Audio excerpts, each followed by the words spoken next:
আমি আরমান, 18 বছর বয়স। ঢাকার গুলশানে পিঙ্ক সিটি নামক আবাসিক এলাকায় থাকি। আমার জীবনে একজন মাত্র মানুষ, তিনি আমার মা। আমার বাবা নেই। আমি যখন 5 বছর তখন বাবা মারা গেছে। আমার কথা ভেবে মা কখনো বিয়ে করেনি। যাই হোক, আমার মার পরিচয় দিই। 37 বয়সী আমার মা একজন স্কুল শিক্ষিকা। তাও যেমন তেমন নয়, বাংলাদেশের 1 নম্বর English medium school and college স্কলাস্টিকার শিক্ষিকা আমার মা। আমার মা প্রচণ্ড স্মার্ট একজন নারী। সব কাজে সে পারদর্শী। আমিও ওই কলেজেই পড়ি। মা একই সাথে বাসার এবং কলেজের সকল দায়িত্ব সামলাচ্ছে সফলতার সাথে। পৃথিবীতে আমার কাছে আমার মার চেয়ে সুগঠিত সৌন্দর্যময় নারী আর একটাও নেই। আমি কখনো মাকে বাজে নজরে দেখিনি। কিন্তু মার যতটাই প্রকাশক সৌন্দর্য, তাতেই বলছি মার চেয়ে বেশি মার কেউ পাবে না। এই বছরেও মার কাছে সব মিলিয়ে 36টি প্রপোজাল এসেছে বিয়ের। কিন্তু মা সবাইকে একই কথা বলে, আমার ভালোবাসা আমাদের মা ছেলের বাইরে কেউ ভাগ পাবে না। আমি মার ভালোবাসায় পাগল। আমরা কেউ কাউকে ছাড়া বাঁচতেই পারি না। এমন কোনো বিষয় নেই যা আমি মাকে বলি না। আমি ছোট থেকেই খুব শার্প। ক্লাস 2তে ভর্তি হবার পর আমরা মা ছেলে কর্তৃপক্ষ ছাড়া কেউ জানে না। কখনো আমরাও এমন আচরণ করি না যে কেউ বুঝবে।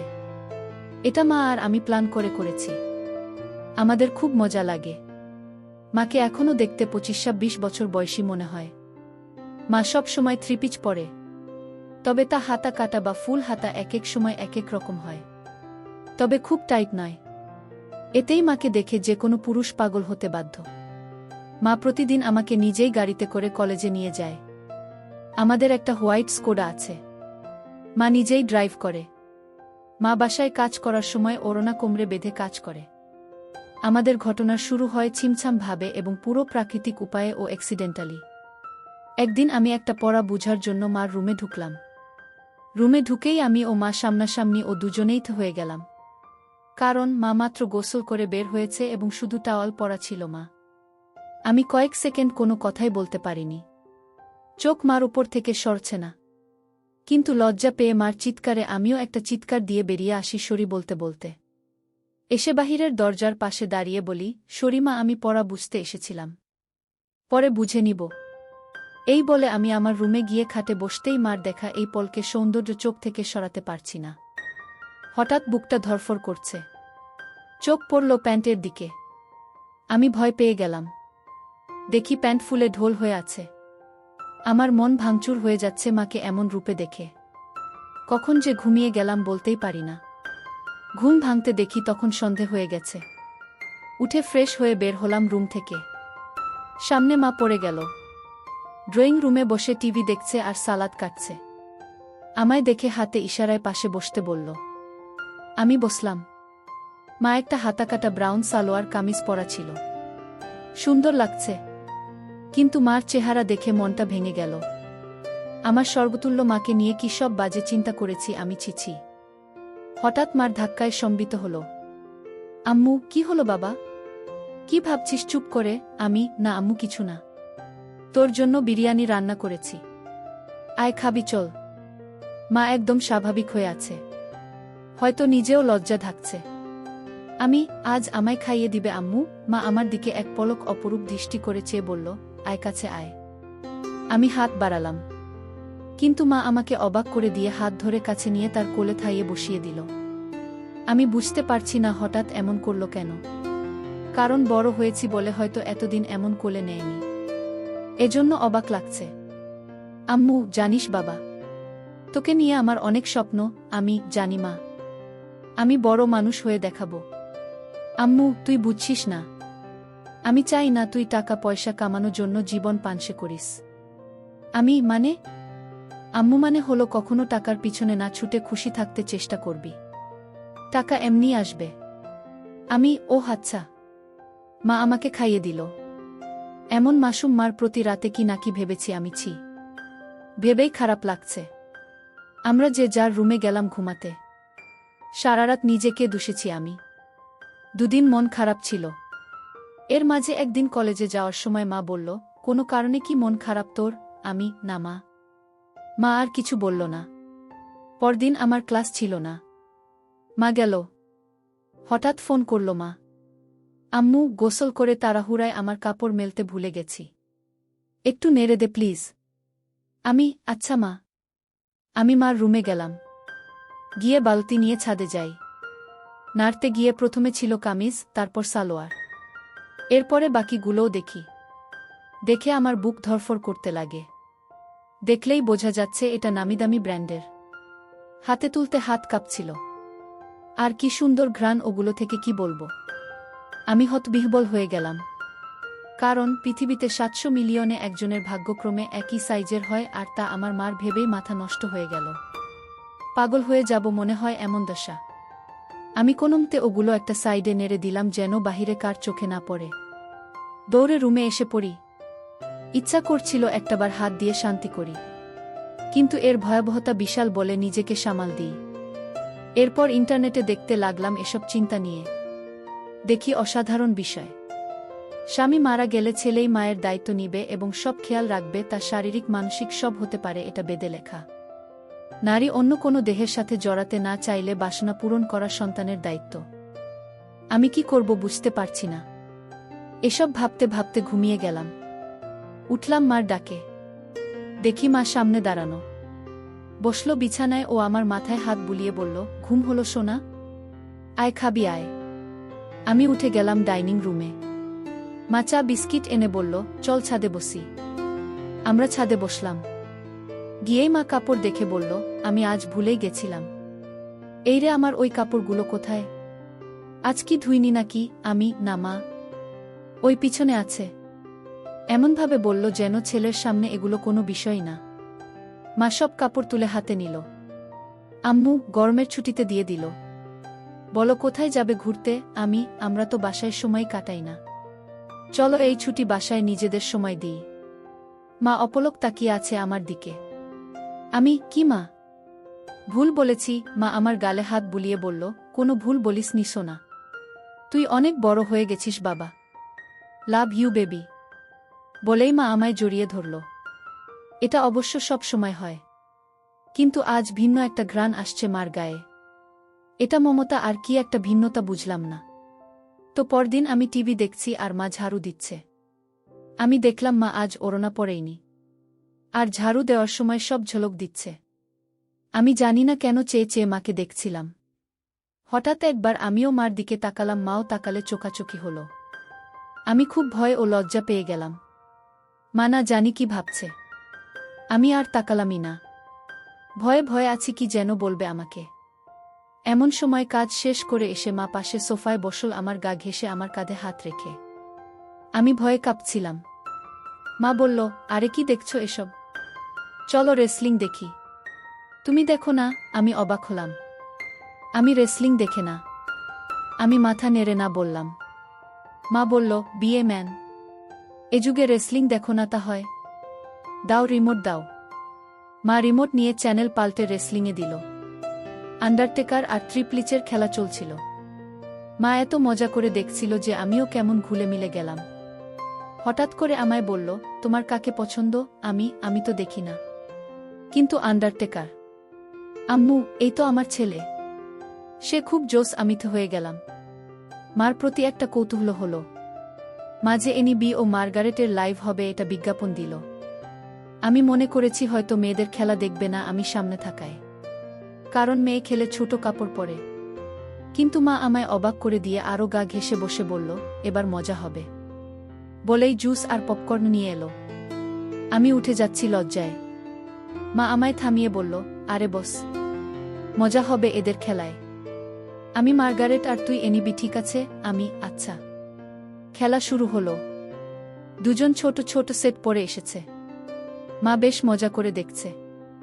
আমি শুধু মাকে দেখে অবাক হচ্ছি। মাঝে এর দিলে মা তখন আমার দিকে ফিরে আচমকা বলল, তুমি আমাকে বন্ধু মনে করো? আমি হঠাৎ একথা শুনে অবাকই হলাম। আম্মু, অবাক হবার কিছু হয়নি। উত্তর দাও সোনা। আমার আর কে আছে তুমি ছাড়া? তুমিই তো আমার সব কিছু। আম্মু, তাহলে একসাথে মায়ের সাথে ফ্রি হতে সমস্যা হচ্ছে কেন গাধা? এটা জাস্ট খেলা। আসলে ওরা ছোট কাপড় পরা, তাই মা ছেলে একসাথে এসব দেখা, এজন্য লজ্জা লাগছে। মা হাসতে হাসতে শেষ। আম্মু, আরে বোকা ছেলে, আমি না তোর মা? লজ্জা কিসের আমার সাথে? এগুলো অনেক আগের মূর্খ সমাজে চলত, এখন না। শোনো, আমরা মা ছেলে ছাড়া আর কেউ নেই আমাদের জীবনে। আমরা চিল করব না তো কে করবে বলো? আমি মানে আম্মু, মানে আমরা একসাথে এগুলো দেখলে কিছু হয় না। আর এগুলো পড়ার জন্য এমন লজ্জা কেন? তুই পড়িস না নাকি? আমি আম্মু, আমিও তো পড়ি। তাতে কি হয়েছে? এসব উল্টপাল্ট কথা বলবি না। পোশাক কখনো মানুষের স্বভাব থাকে না। মনে বিষ নিয়ে যদি বুরখা পরে ঘোরা হয় তাহলে বুরখা পরার কোনো মানে নেই। এটা মাথায় রাখবি। আমি মাথা নাড়লাম। এরপর খেলা শুরু হলে দেখা শুরু হলো আমাদের। হঠাৎ মা বলল, চল বাজি হবে। আয় দেখি কে জিতে। আজ মার্গারেট জিতবে। আমিও আর লজ্জা না পেয়ে মাকে সঙ্গ দিলাম। আমরা রক্তহীন করা খেলায় শেষে আমিই জিতে গেলাম। পুরো 5,000 টাকা জিতলাম আমি। কিন্তু মা একটুও মন ভারী করল না। আমি, বাহ, বেশ টাকা আয় হলো। মাঝে মাঝে এমন হলে বড়লোক হয়ে যাব। আম্মু, তা তো হবেই। তবে জিতলি, কি খাওয়াবি বল? আমি, তুমি কি খাবে? আম্মু, তোকে খাবো। আমি, আম্মু, আরে বোকা, এমনি বললাম। আচ্ছা, আমি ঘেমে গেছি, যাই গোসল করে আসি। মা গোসল করতে গেল। আমি টিভি দেখছি। হঠাৎ শব্দ মার গলার। আমি দৌড়ে যাই মার রুমে। গিয়ে আবার্থ হয়ে গেলাম। আজ সেদিনের মতো নয়। কিন্তু আজ মাকে সম্পূর্ণ ভিন্নতর দেখলাম। আমি হাঁ করে তাকিয়ে আছি। আম্মু, কিরে, কি দেখিস? অবাক হয়েছিস না? আমি মাথা নেড়ে হা বলি। কিন্তু এত টাইট যে? আম্মু, ও তুই টাইটের কথা বলছিস? আমি বলছি, এটা আমার অনেক আগের জামা। এই জামার বয়স তোর চেয়ে 2 বছর বেশি। আমি, কি বলছো এগুলো? ওয়াও আম্মু, হ্যাঁ ওয়াও। সুন্দর না? নাকি খারাপ লাগছে? আমি, খারাপ লাগে তোমার ভূত। একদম পরি লাগে আমার মাকে। আম্মু, কিন্তু আসলেই অনেক দিন বলে টাইট হয়ে গেছে। কেমন যেন লাগছে। আমি, যদি কিছু মনে না করো একটা কথা বলি মা? আম্মু, হ্যাঁ বল। আমি, তোমাকে টাইট ড্রেসেই ভালো লাগে। কেন যে সবসময় আলখাল্লা পরে থাকো বুঝি না। মডার্ন যুগের এত ভাষণ আমাকে দাও আর নিজে সেকেলে। মনেই হয় না ইংলিশ মিডিয়ামের টিচার তুমি। আম্মু, হাহা, আমার বদমাইশ ছেলে। আয় বুকে আয়। আমি, ইদানিং তুমি চেঞ্জ হয়ে যাচ্ছ যে। খুব আদর সোহাগ করছো যে। মা আমায় ছেড়ে দিয়ে মুখটা মলিন করে বাথরুমে চলে গেল। আমিতে ভয় পেয়ে গেলাম। কি বলতে কি বলে দিলাম। একটু পরে মা আবার আলখাল্লা পরে হাতে ওই জামাটা এনে আলমারিতে রেখে ধপাস করে বন্ধ করে নিচে কিচেনে চলে গেল। আমি কি বলবো বুঝতে পারছি না। আমিও পিছনে গেলাম। বললাম, মা রাগ করেছ? সরি মা, আর এমন বলবো না। মা কথাই বলছে না। আমি পিছনে ঘুরছি, কিন্তু মা পাত্তাই দিচ্ছে না। শুধু চোখে পানি ভরে কাজ করছে। কিচেনের জিনিসে রাগ ঝাড়ছে। টেবিলে খাবার দিয়ে মা উপরে যাচ্ছে। তখনই আমি মার পায়ে পড়লাম ও বললাম, আর কখনো এমন বলবো না মা। ক্ষমা করে দাও। কেঁদো না মা, তুমি ছাড়া আমার আর কে আছে বলো? মা কেঁদে দিয়ে আমায় জড়িয়ে ধরে বলল, আমিও তো তাই বলছি। তুই ছাড়া আমার আর কে আছে? তোকে আদর সোহাগ করব না গো কাকে করব? তুই তো আমার সবরে পাগল। আমি, সরি, আর হবে না মা। আম্মু, আমি সবসময় তোকে ভালোবাসি বোকা। আর এমন বলিস না। আমাকে প্লিজ একা করে দিস না তোর বাবার মতো। আমি, না মা, আমি তোমার সব কথা শুনবো ও মেনে চলব। আমি, আমারও সব কথা মানতে হবে তাহলে? মা মুচকি হেসে চোখ মুছে বলল, তাহলে ওই ড্রেস পরে এসো আর আমাকে খাইয়ে দাও। মার মুখে উজ্জ্বল হাসি। মা রুমে গিয়ে মিনিটে চলে এলো ওই ড্রেস পরে। আমি বললাম, তোমায় একদম ক্লাস 10-এর মেয়ে মনে হয় মা। যে কোনো কাপড়েই বোঝাই যায় না তোমার বয়স 37। মা মুচকি হেসে আমায় নিয়ে বসে খাওয়াতল। তারপর আমরা যে যার রুমে গিয়ে ঘুমালাম। এভাবে মা আর আমি আর কিছু না করে ছুটি শেষ করলাম। ছুটির পরে আমাদের কলেজে একটা সাংস্কৃতিক অনুষ্ঠান হয়। সবাই নাম দেয়, আমিও নাম দিই গানে। আমরা পারফর্ম করি, অনেকেই অনেক রকম করে। মেয়েরাও পারফর্ম করে ড্যান্সে। হঠাৎ একটা ড্যান্স চালু হয়। দেখলাম কয়েকজন মাঝবয়সী নারী ঘোমটাস দিয়ে স্টেজে উঠল। এরপর গান চালু হতেই ঘোমটা খুললে আমি আকাশ থেকে পড়লাম। মা লিডিং ড্যান্সার আর মারাত্মক লাগছে তাকে। মা একটা হলুদ শাড়ি পরেছে যা মারাঠি স্টাইলে বাঁধা ও নাভি বরাবর। এতেই সবার হৃদ স্পন্দন বাড়িয়ে দিল। সবাই হুররে করে অনুষ্ঠান শেষ করল। আমি আমার মা এত সুন্দর নাচে তা জানতাম না। ছেলেরা সবাই তো বলছেই, সাথে মেয়েরাও বলছে ম্যাম খুব হট। আমার খুব গর্ব হলো এটা শুনে। আমরা বাসায় গিয়ে আমি মার সাথে কথা বলছি না। মাতা দেখে বলল, কি হয়েছে আমার প্রাণ ভোমরা? আমি, ইস আবার প্রাণ ভোমরা বলছে। কখনো তো বলনি নাচতে পারো। আমাকে তো কখনো নাচ করে দেখাওনি। মা আমার কাছে সোফায় বসে গা ঘেঁষে বলল, এই যে মশাই, আপনাকে সারপ্রাইজ দিতেই বলিনি আগে। এখন আপনিও তো অবাক হলেন তাই না? আপনার জন্য এত কিছু করলাম আর আপনি যদি মন খারাপ করে থাকেনও তাহলে হয়। সরি। আমি, আচ্ছা ঠিক আছে। তুমি এত সুন্দর নাচতে পারো আমি জানতামই না। আর কি ড্রেস পরেছ তুমি ওখানে, আমি অবাক। কখনো তো এমন খোলামেলা পোশাকে দেখিনি। আম্মু, খোলামেলা কই? এত মারাঠি স্টাইল। আর খোলামেলা কি বলছো? আমাকে কি খুব খারাপ লাগছিল? আমি, নাউজুবিল্লাহ। তোমাকে আর খারাপ লাগবে তা অসম্ভব। পৃথিবীর সবচেয়ে সুন্দর নারী আমার মা, আর তাকে খারাপ লাগবে? তোমায় মারাত্মক লেগেছে মা। মা আমার গাল ধরে বলল, হুম, থ্যাংক ইউ। আম্মু, মা একটা কথা বলি? আম্মু, হ্যাঁ বল। আমাকেও একদিন নেচে দেখাবে প্লিজ? আম্মু, তুই আমার নাচ দেখবি?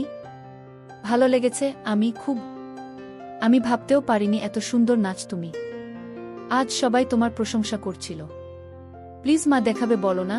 আম্মু, অবশ্যই দেখাবো সোনা। আমার পৃথিবী তুই। আর তোকে খুশি করতে সব করতে পারবো। বল কি ড্যান্স দেখবি?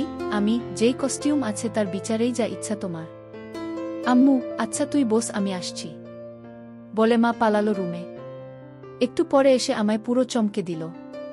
মা একটা শাড়ি পরেছে যা ট্রান্সপারেন্ট মেরুন রঙের, ফলে সব উদীয়মান।